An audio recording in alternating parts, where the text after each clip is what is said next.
você pega um elemento para dizer que a Ellen White é uma falsa profetisa. Quando esse mesmo elemento é usado contra o seu profeta, aí não, é porque era uma esperança. Então vou dizer, era uma esperança do anjo da Ellen White que ele voltasse em meses. Era uma esperança da Ellen White que Jesus voltasse em meses. E aí não se cumpriu, como não se cumpriu que Paulo também tinha essa esperança na vida dele e não voltou.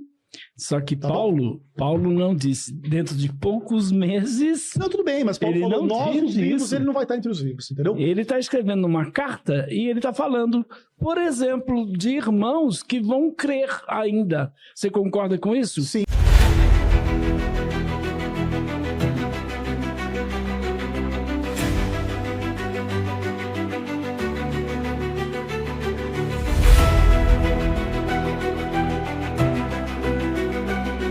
Os erros dela, todos os fanatismos, todos os problemas.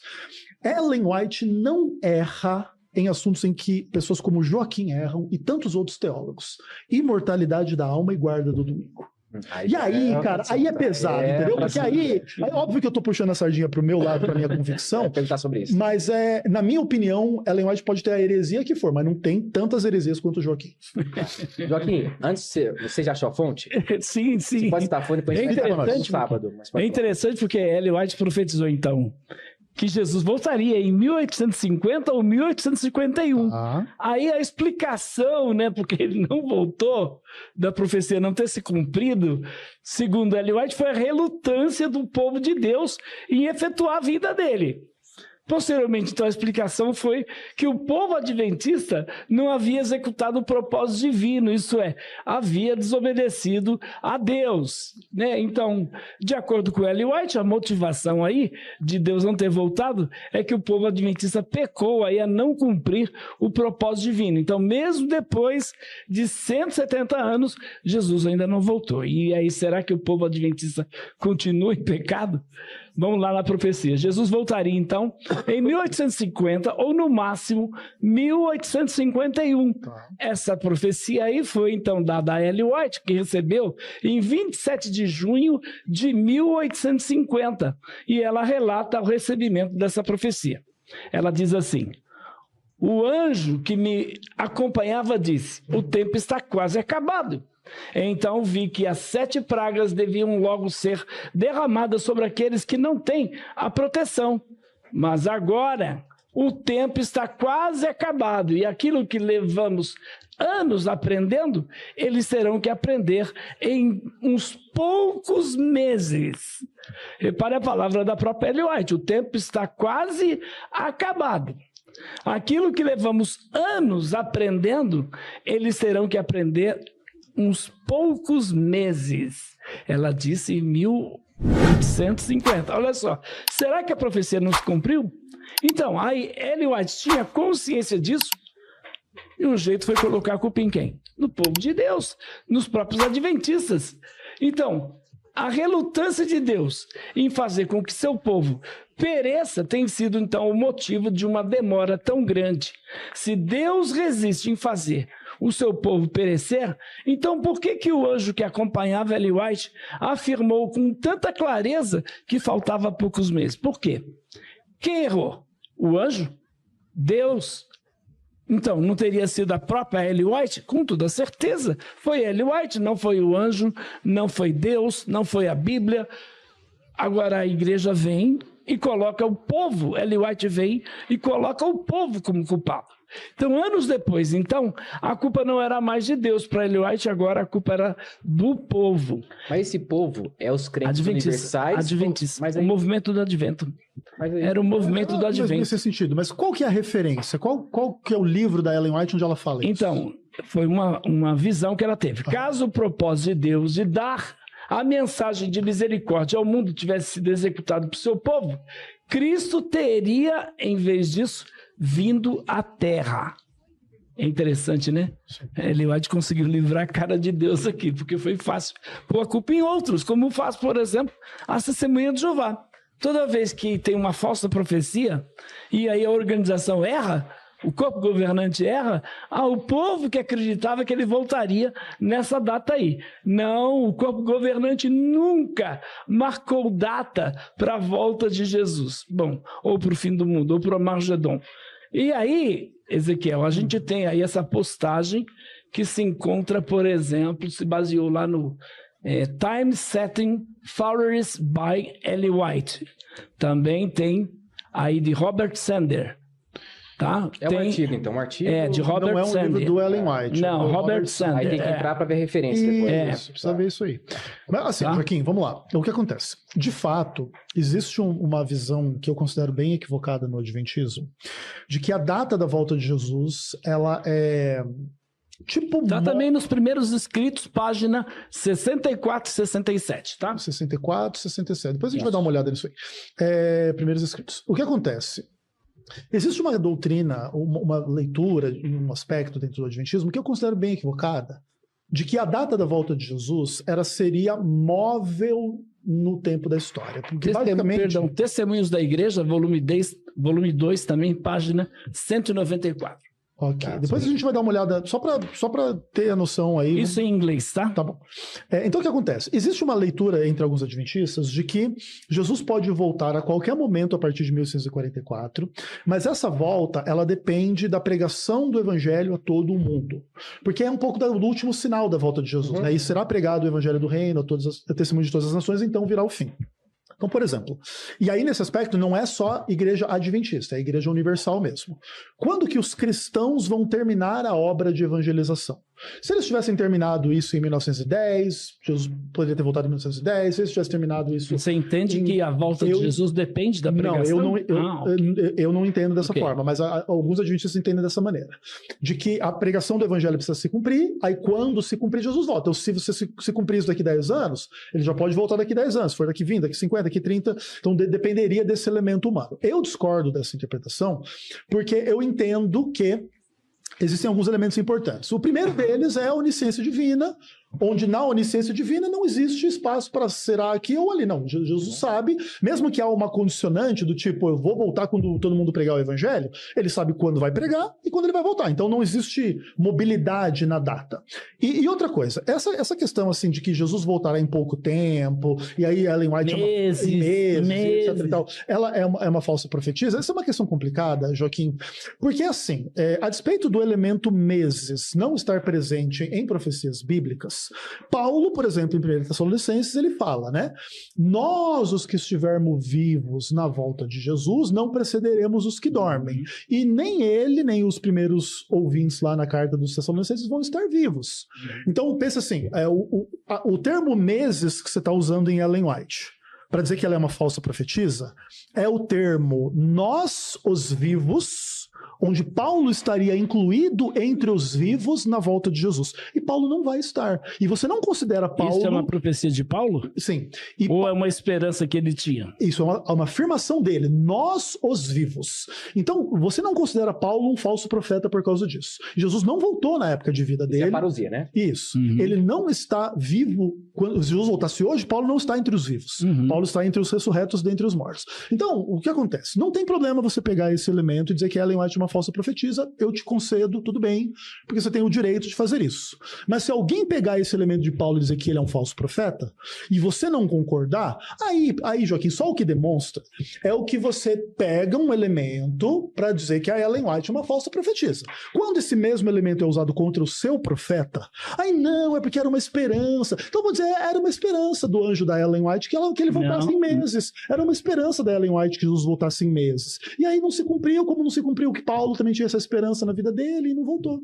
Só que Paulo não disse, dentro de poucos meses... Não, tudo bem, mas Paulo falou, nós os vivos, ele não vai estar entre os vivos, entendeu? Ele está escrevendo uma carta e ele está falando, por exemplo, de irmãos que vão crer ainda. Você concorda com isso? Sim, mas ele não vai estar entre os vivos. E a sua audiência original não vai estar entre os vivos. Então não vai ter ninguém vivo ali naquele contexto na volta de Jesus.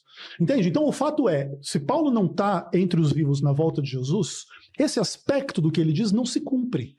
E aí, Joaquim, se você quer pegar pesado... Mas você vai chamar Paulo de falso profeta? Não, aí que tá. Ele era um falso profeta? Porque se alguém diz... O que eu vou dizer é que se eu fosse Paulo era um falso profeta? Olha só, se Se Paulo fosse ser julgado com o critério que você julga Ellen White, sim, Paulo seria um falso profeta. E você discorda que Paulo é um falso Ela profeta? disse que foi revelado o dia e a hora da vinda dele. Mas eu já Ela é uma falsa Tudo bem, profetisa.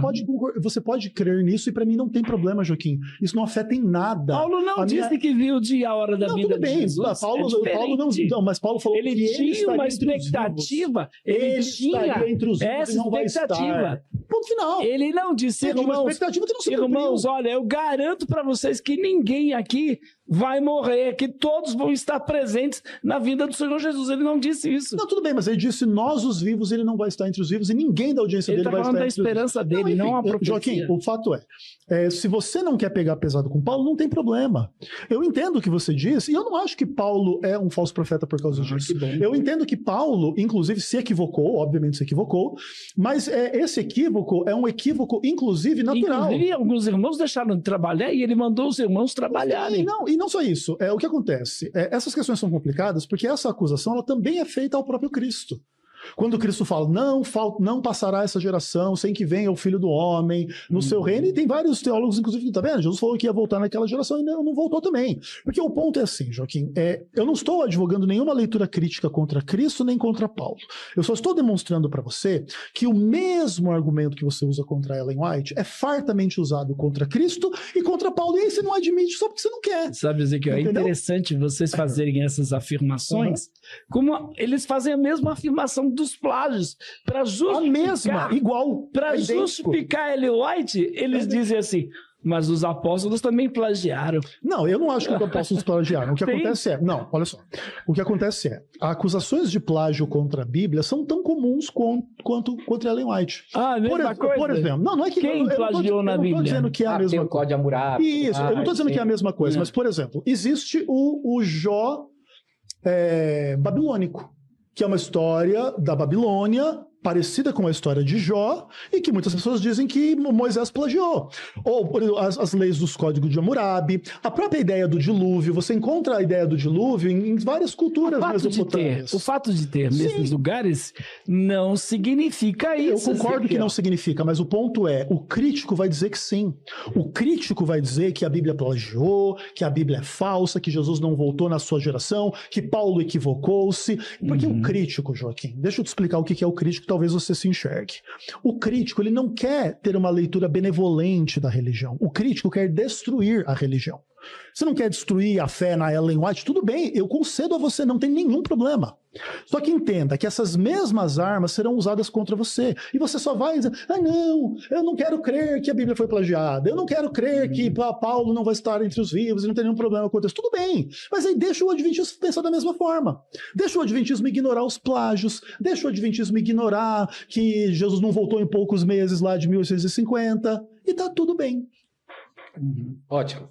Dentro desse assunto sobre salvação, a gente vai entrar agora em um campo um pouco mais minado. Ele comentou sobre o domingo. A gente não vai comentar sobre a mudança do sábado para o domingo, porque isso aí é outro assunto e é um pouco mais ardiloso. Mas eu queria perguntar para você primeiro, Joaquim, depois eu passo para o Ezequiel, que é um assunto também que faz parte da vertente adventista.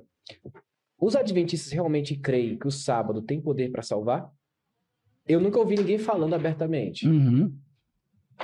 Tá. O livro Conflito dos Séculos, aqui, neste livro, na página 611, diz o seguinte, Ellen White: o sábado será a pedra de toque da lealdade. Trar-se-á a linha divisória entre os que servem a Deus e os que não o servem. Então, peraí, quem é que serve a Deus, segundo Ellen White? Sábado. Quem guarda o sábado, quem não serve a Deus? Quem não guarda o sábado. Então, se o sábado não salva, como ela diz aqui, trar-se-á a linha divisória entre os que servem a Deus e os que não o servem. Então, a própria Ellen White diz que o sábado é toque da lealdade. A própria Ellen White vai dizer que guardar o sábado importa em salvação.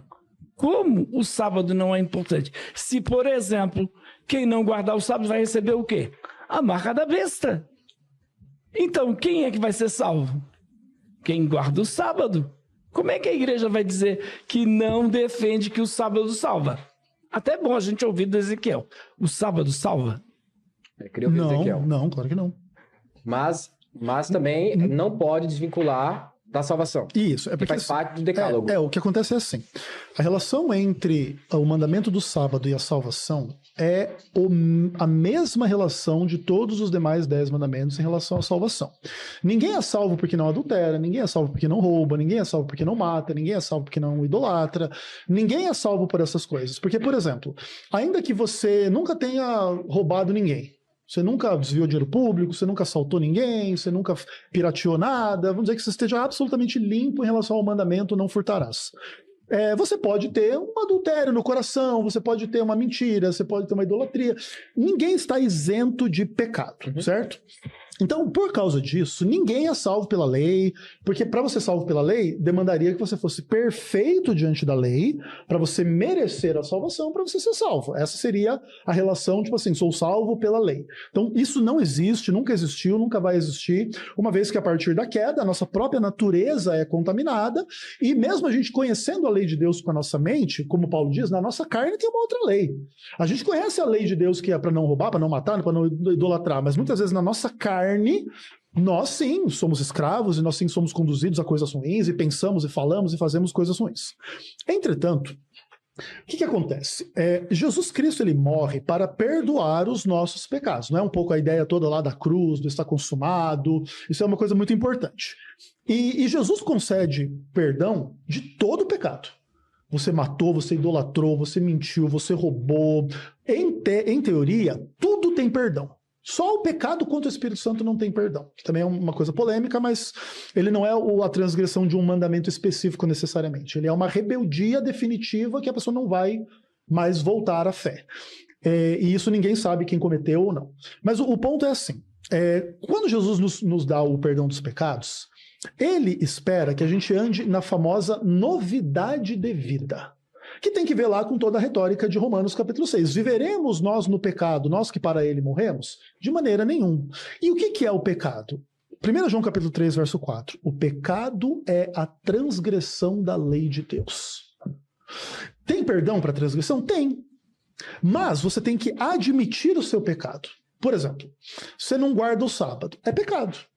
Se você chegar para Deus e dizer assim, Senhor, eu sei que eu tenho que guardar o sábado, mas o meu trabalho não está dando, eu estou preocupado com a família, eu estou botando isso aqui em primeiro lugar, me perdoa, me ajuda a conseguir um trabalho no futuro que eu não trabalho no sábado. Você luta com Deus, assim como um adulto, ele pode dizer, Senhor, eu tenho problema com pornografia, pai, eu estou treinando minha mulher, Senhor, eu estou tendo um desejo pela vizinha, sei lá, você pode jogar limpo com Deus, com as coisas. Se a gente joga limpo, a gente é perdoado, a gente pode ser salvo e tudo mais. Mas chega uma hora que você tem que tomar uma decisão. Porque não basta você ficar, Senhor, me perdoa, faz errado, entende? Chega uma hora que você tem que, poxa, cara, entende? Você vai ter que abandonar a vizinha, você vai ter que abandonar o trabalho no sábado, você vai ter que abandonar a idolatria, você vai ter que abandonar o roubo, caso você roube, a mentira, o que quer que seja. É a mesma relação. Então, por exemplo, assim, qual que é a ideia? A ideia é que guardar o sábado é tão importante quanto guardar qualquer outro dos 10 mandamentos. E veja, o não guardar o sábado é tão perigoso quanto não guardar qualquer um dos 10 mandamentos. Não é porque a salvação está naquilo ali, fazendo aquilo ali, aí você guardando o sábado. Não. Por exemplo, dentro do Adventismo do sétimo dia, tem pessoa que pretende guardar o sábado, mas que adultera, que mente, que desvia dinheiro da igreja, né? Um abraço para os nossos amigos aí.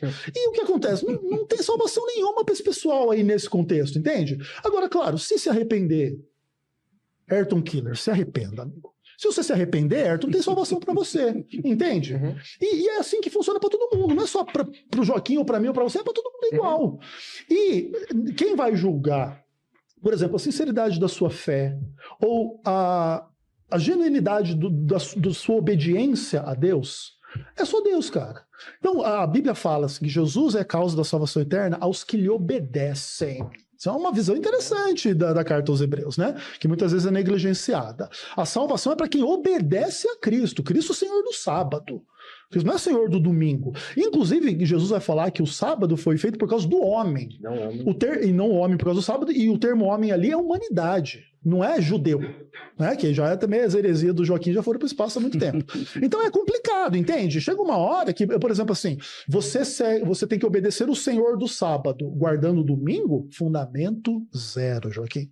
Uma pergunta para você, que eu criei o vídeo adventista. Vamos dizer que você tem uma empresa, você tem funcionários, e a empresa não pode parar no sábado. Certo.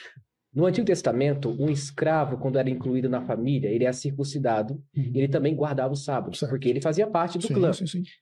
Neste caso, é correto a pessoa que trabalha para esse empreendedor adventista, ele continuar seu trabalho no sábado? Cara, ele não está pecando? Essa é uma discussão complexa. E assim, o que são várias questões aí.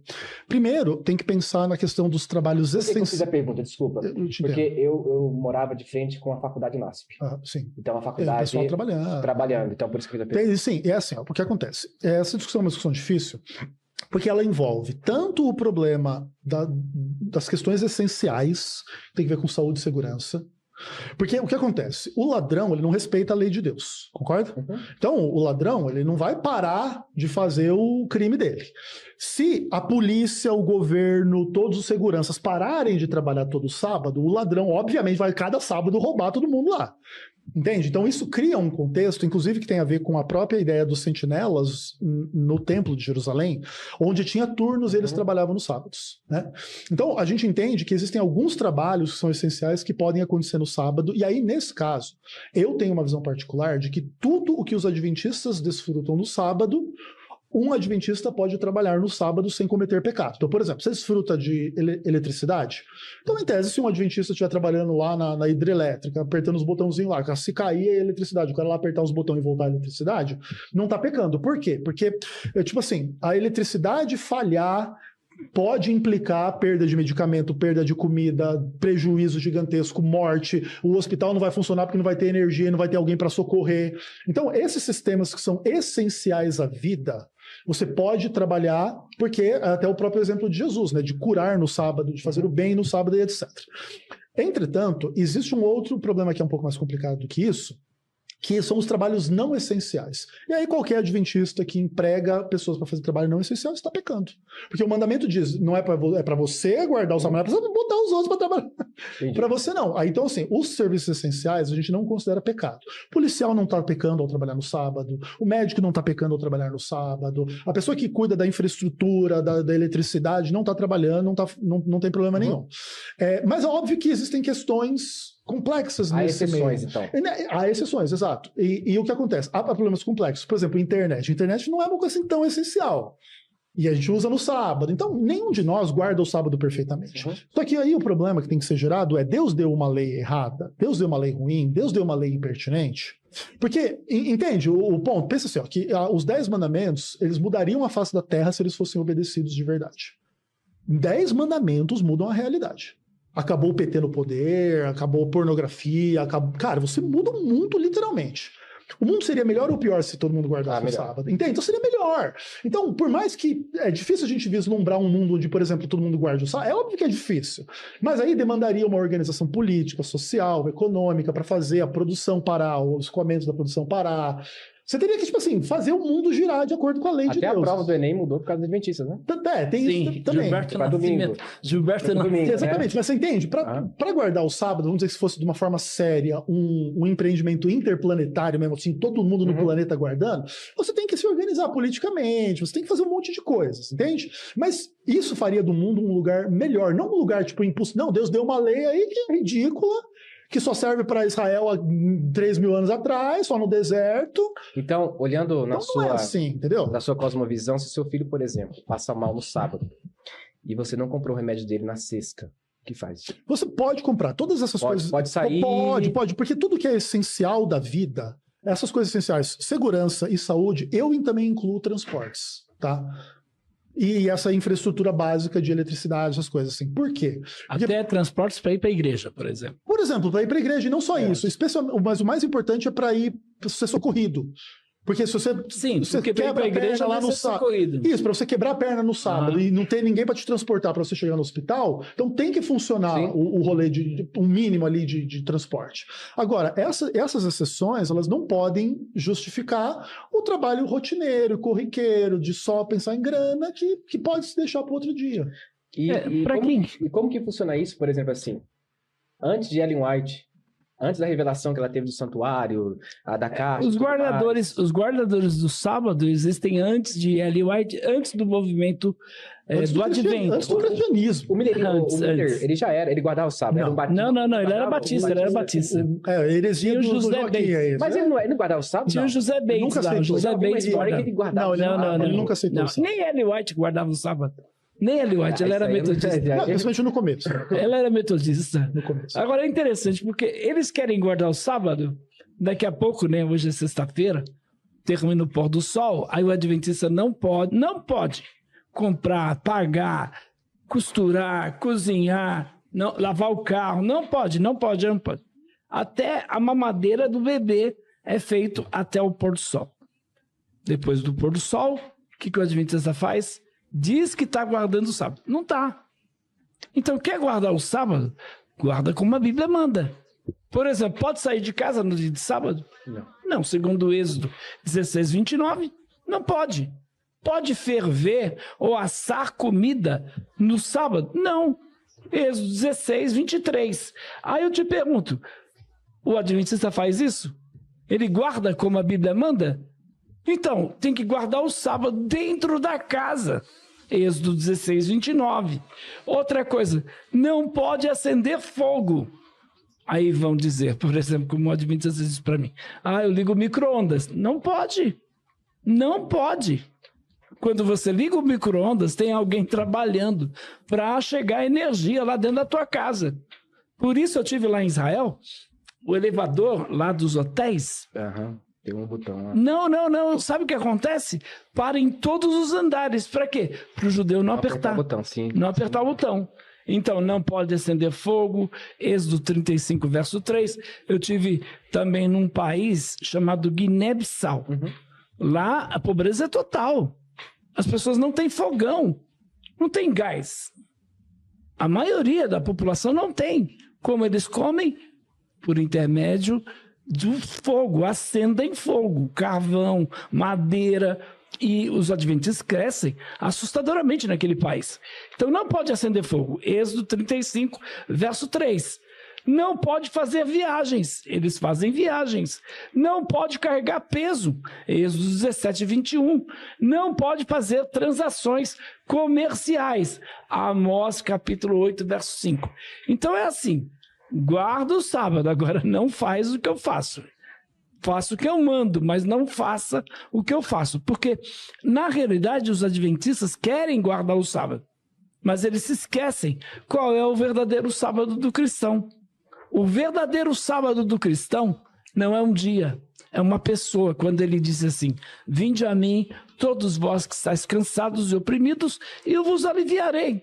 Então, o nosso Shabá não é um dia, é uma pessoa, é Cristo Jesus. Joaquim, e é interessante porque... sobre isso, Joaquim, você vai continuar dentro da sua pergunta? O que acontece quando o adventista quebra o sábado? Ele seria punido conforme Êxodo ou existe uma disciplina da igreja? Ele vai ser advertido, se ele continuar, aí ele vai ser disciplinado. Aí, se há uma continuidade. Para ele voltar à comunhão, aí ele vai ser batizado de novo. Quando é que começa o apedrejamento é a minha dúvida. Né? Mas há um segundo batismo? Infelizmente, em alguns casos há. Vários. Mas tem uma base? Não, assim, tem uma base lá em Atos 19, mas não é uma base muito boa, não. Tá. Gente, a última pergunta lá para a gente encerrar já, que eu acho que é interessante. Misturando juízo investigativo, Ellen White, tudo mais, sábado. Podemos dizer que dentro de uma categoria de uma teologia boa, que é mais próxima da Bíblia, podemos dizer que a igreja adventista é a igreja remanescente, Ezequiel? Essa é uma boa pergunta e obviamente que o adventismo vai dizer que sim, mas também a gente pode ter uma leitura crítica sobre esse aspecto. Eu quero caminhar para finalizar só para dizer uma coisa assim. O Joaquim, ele está correto em dizer que nenhum adventista guarda o sábado como deveria. E, na verdade, nenhum cristão guarda nenhum mandamento como deveria, né? Jesus falou para nem olhar para uma mulher com intenção X que já estaria adulterando. Quem de nós guarda não adulterarás como deveria? Ou quem de nós ama o próximo como deveria? Ou quem de nós faz qualquer coisa que deveria, da forma como deveria? Nenhum de nós. Mas isso não pode tornar uma desculpa para a transgressão. Eu não sou um marido perfeito, não é por causa disso que eu posso trair. Eu não sou um guardador do sábado perfeito, não é por causa disso que eu posso transgredir. E vários desses aspectos da lei, do fogo, do andar, ou do viajar, ou do carregar peso, ou disso e daquilo, não estão presentes no mandamento. Eles são questões aplicadas ao contexto cultural da época e etc e tal. Óbvio que existem princípios por detrás dessas coisas. Hoje é o mitzvot, né? 614 Isso, Deus, né? Várias regrinhas. Tem várias coisas, exato. E tem muitas dessas regras também, que algumas têm fundamento bíblico e outras não. Essa coisa do elevador, por exemplo, não tem fundamento nenhum. Você não pode apertar um botão. Então já é um fanatismo, já é um farisaísmo, já é uma coisa. E a gente não concorda com essas interpretações, entende? Mas o ponto em relação à igreja remanescente, o conceito do remanescente na Bíblia é um conceito de que em tempos de apostasia, Deus reserva para si uma minoria.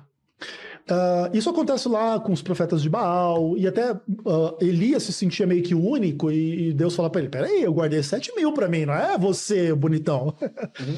Mas era 7.000 diante de uma nação apostatada. O Adventismo entende ser uma igreja um pouquinho mais fiel num contexto bastante apostatado entre os cristãos. O Joaquim fala que a gente guarda um dia e que ele guarda uma pessoa, que é Cristo, porque ele não tem coragem aqui na minha frente de dizer que o sábado do cristão é o domingo. Aí ele inventa essa saída pela tangente, mas no final das contas o que acontece? Estar em Cristo e descansar em Cristo é uma coisa diferente do descanso semanal, porque o descanso semanal é o descanso do trabalho mental, braçal, que mesmo você estando ou não em Cristo, você também precisa. Porque o mandamento do sábado, ele preserva uma rotina de vida onde você desfruta do seu trabalho, onde você descansa. Não é assim, eu estou em Cristo, estou aqui super descansado espiritualmente, e trabalha, dinheiro e nunca acaba. Uhum. Não pode ser assim. Você tem que ter um ritmo, estar em Cristo e também ter o seu descanso. E Deus não falou descansa em qualquer ritmo de 6 e depois o 7º. Tipo assim, você trabalha de terça a quinta e aí a quarta é o seu sábado, coisa do tipo. Mas se eu entender que o meu sábado é a quarta? Você pode entender, Caio, mas o problema é que o mandamento, ele diz o 7º dia é o sábado do Senhor. Mas o sábado daquela época é a mesma coisa que hoje? Então, não existe nenhuma comprovação de que sim, nem de que não. Não existe na história nenhuma comprovação de que o ciclo semanal se quebrou. Existem algumas adequações de calendário, especialmente em relação ao ano bissexto e várias dessas coisas assim que os caras decretam lá, olha, hoje é dia 28 de setembro, amanhã é 30 de não sei o quê, e altera e tal. Mas o ciclo semanal, em tese, não tem nenhum registro desse tipo. Então, até segunda ordem, em tese, o nosso sábado é o 7º dia e não é o domingo. Porque se mudasse, se a gente tivesse incerteza sobre que dia é o sábado, nós teríamos incerteza sobre que dia é o domingo também. Uhum. E o povo tá nas igrejas no domingo aí, achando que é o dia do Senhor, e blá, blá, blá, que não sei o quê. Enfim, mas o ponto é assim, a igreja adventista entende que nesse contexto de bastante apostasia, de crenças heréticas, de um monte de coisa ruim dentro do cristianismo, a igreja adventista é uma igreja chamada a ser diferente. O que também, na real, cara, é muito mais teoria do que prática. O adventismo tem os mesmos problemas que outras comunidades cristãs. Tem legalismo, tem autoritarismo, tem heresia, tem engano, tem desvio financeiro, tem pecados sexuais. Então eu nem enxergo assim o adventismo assim, que coisa linda, maravilhosa. É uma teoria com um bom fundamento bíblico. A igreja remanescente em Apocalipse 12 ela é fiel aos mandamentos de Deus, mas a igreja adventista está mal sendo fiel aos mandamentos do Lula, né? Imagina os mandamentos de Deus, né? Porque rola um monte de coisa errada, um monte de coisa ruim. Eu fico até bem chateado assim com o departamento jurídico do adventismo e os administradores aí, pessoal assim, bem complicado, sabe? Então eu não tenho uma visão fantasiosa da igreja remanescente. Uma ideia mais aberta. Isso, mas claro que no meio, vamos dizer assim, no meio de todos os cristãos, Tem o pessoal do oba-oba, tem o pessoal da tradição, tem o pessoal fiel do amor, da fé. Esses são remanescentes. Não sei se o Joaquim já leu, mas nós temos a Confissão de Fé de Westminster, que é um dos principais... Catecismo. Nós temos o Catecismo Maior e o Breve. É muito rigoroso quanto ao domingo também. Isso, é pesado essa discussão aí. É bem rigoroso ao domingo, inclusive até relação íntima. Se você pegar os puritanos...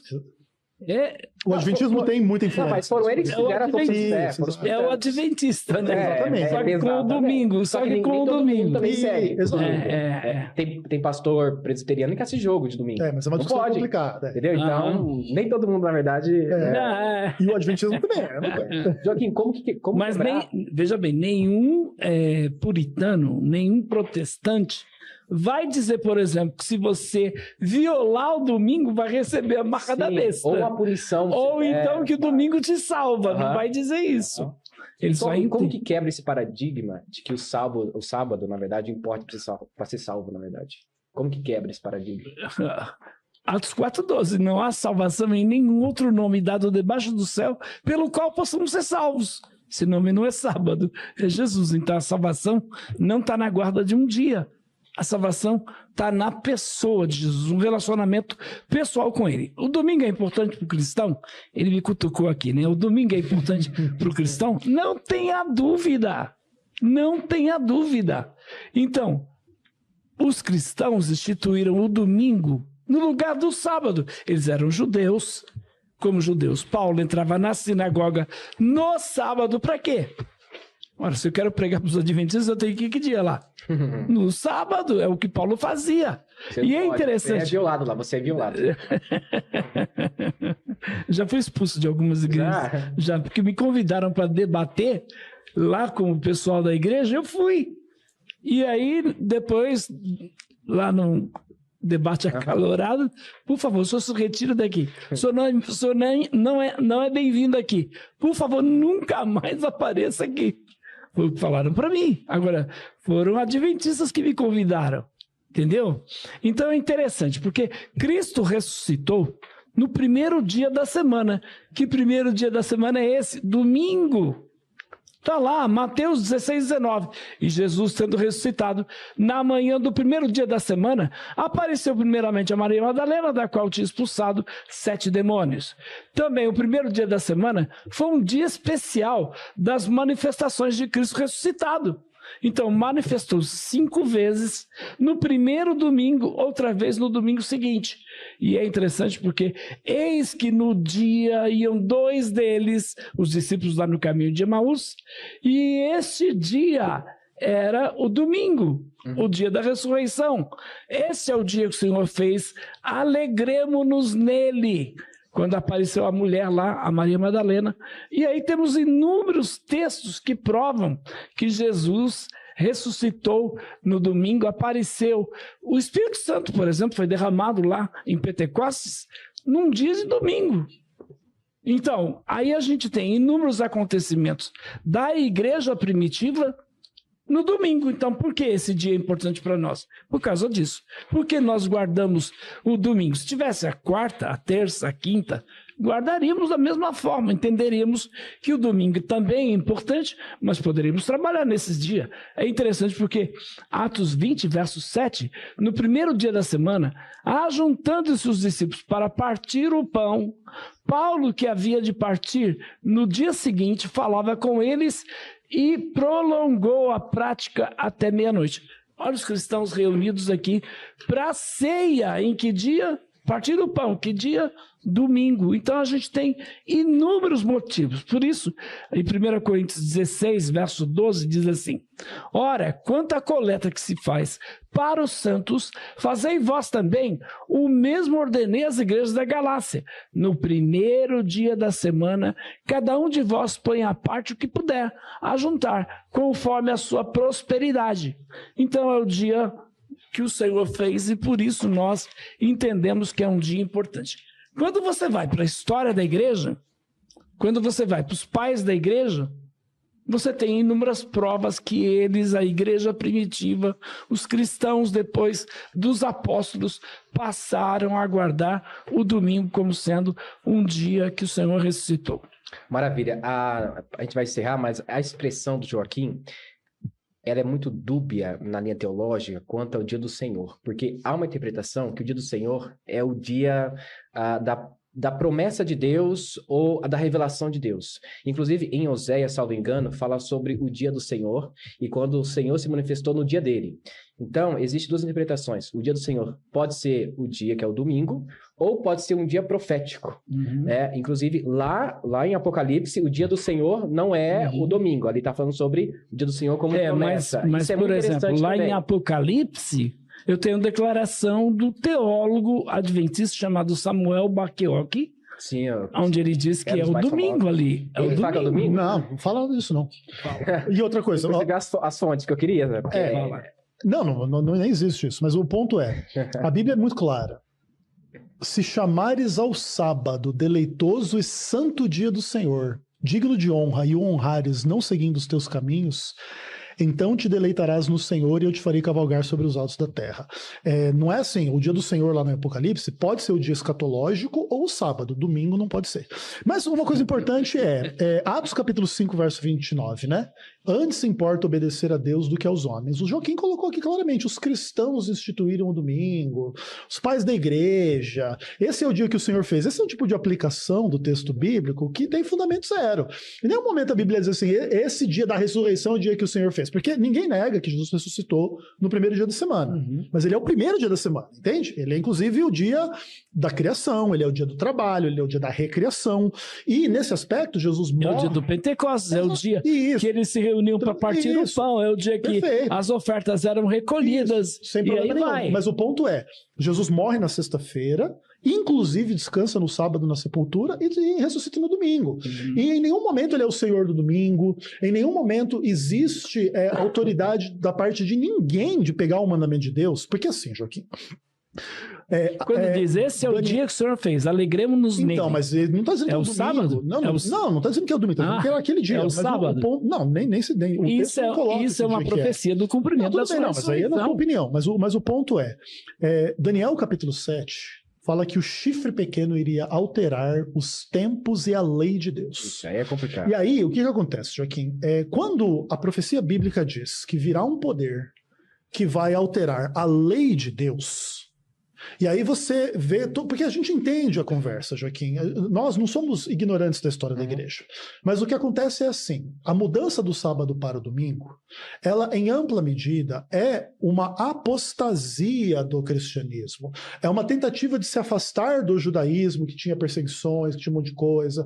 Existe a ideia dos cristãos não judeus entrando na igreja, e eles tomam o controle. Inicialmente a igreja é toda judaica, depois tem a missão para os gentios, agora os gentios tomam conta.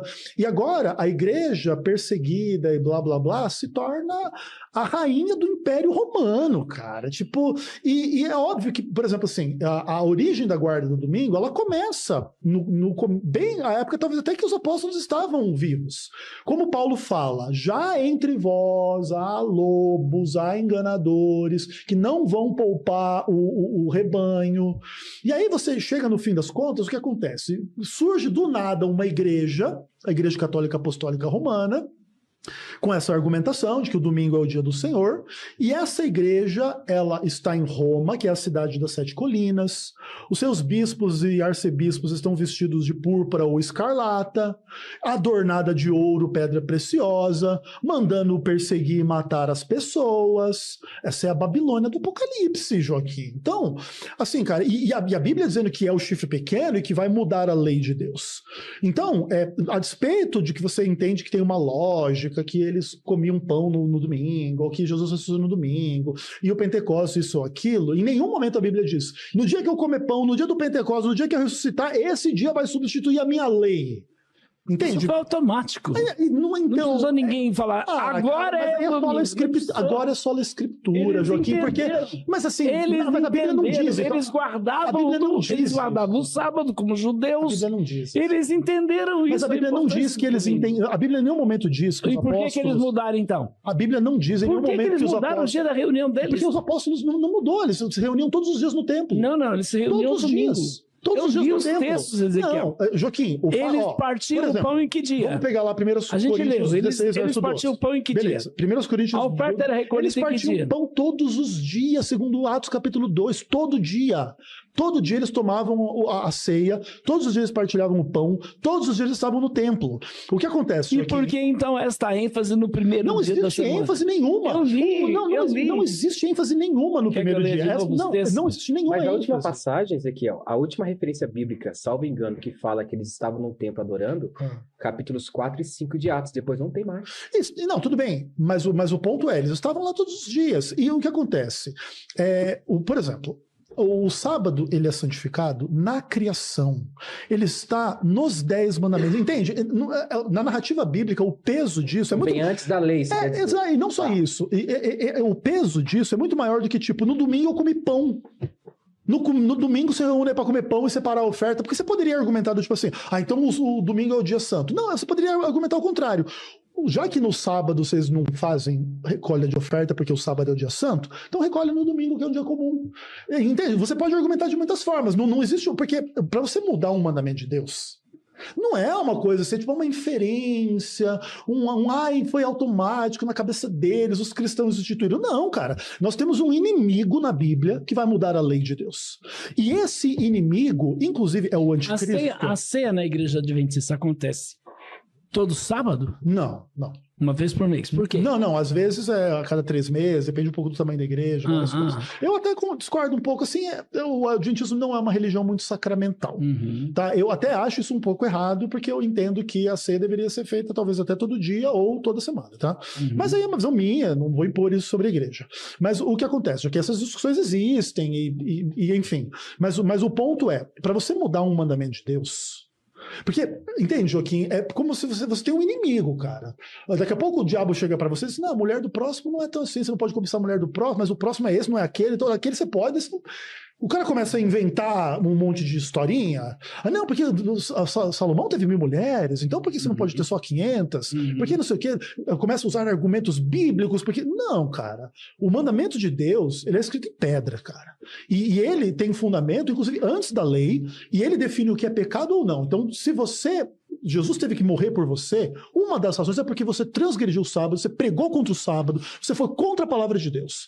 E para não condenar você ao inferno, Jesus morre por você. Então não é uma brincadeira. E da mesma forma comigo, eu transgredi o sábado, eu fiz um monte de coisa errada e ruim. E para não me condenar, ele fez isso. Mas então as pessoas vão ser condenadas por não guardarem o sábado. Óbvio, como vão ser condenadas por adulterar. Óbvio, cara. Se você se apegar, eu sempre achei que era por não crer em Cristo. Mas é mesmo, porque não crer em Cristo implica quem crer e for batizado será salvo. Quem não crer e guardar o sábado será condenado. Não é isso, Joaquim. Veja bem, crer em Cristo implica crer que ele é o Senhor do sábado, implica crer que Deus criou o mundo em 6 dias e santificou o 7º, implica crer mas que ele não vai me condenar, ele não vai condenar ninguém, porque a pessoa não guarda o sábado, porque ela fuma, que ela bebe, ele não vai condenar, ele não vai condenar a pessoa por isso, ele vai condenar a pessoa por não aceitar Jesus e não viver uma vida para ele. Então, mas é que viver a vida para ele tem que parar de transgredir a lei de Deus e começar a guardar, cara. É diferente, se trata quando Cristo fala um novo mandamento dos dois.